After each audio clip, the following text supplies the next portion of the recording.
If you've had any interest in physics at all, you've heard about a thing called the Higgs boson. But just what is it, and why is it interesting? In 1964, a physicist by the name of Peter Higgs took some ideas that were floating around at the time, added an insight or two of his own, and proposed that there was an energy field that permeated the entire universe. This energy field is now called the Higgs field. The reason he proposed this field was that nobody understood why some subatomic particles had a great deal of mass, while others had little and some had none at all.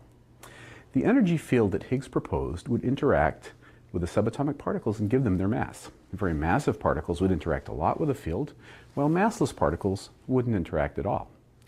To better understand the idea, we can use the analogy of water and swimmers. In our analogy, the water serves the role of the Higgs field.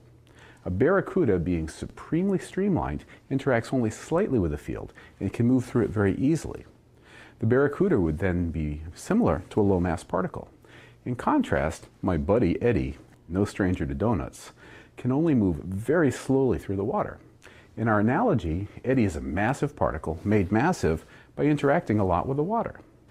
The lightest of the familiar subatomic particles is the electron, while in the subatomic world, the king of mass is the top quark. It weighs about as much as an entire atom of gold, about 350,000 times more than the electron. I'd like to stress that we believe the top quark is not more massive because it's bigger. It's not.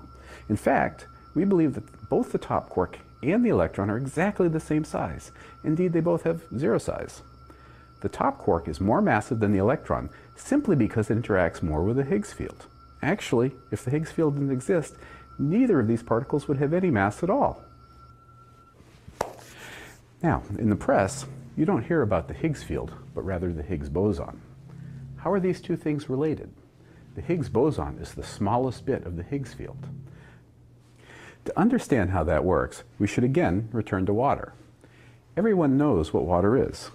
If you're immersed in it, you know that water is everywhere. It's a continuous medium, and there are no holes in it. We also know that water is made of molecules, specifically H2O. If you hold these two ideas in your head with the realization that water consists of countless individual molecules, you can now begin to appreciate the Higgs boson. The Higgs field that gives subatomic particles their mass is made of countless individual Higgs bosons, just like water is made of individual molecules. You should keep in mind that the Higgs boson hasn't been discovered yet, and what I'm describing is simply the most popular idea as to why subatomic particles have the masses that they do. As I speak, my colleagues and I are studying data taken at huge particle accelerators to see if this idea is true. Stay tuned.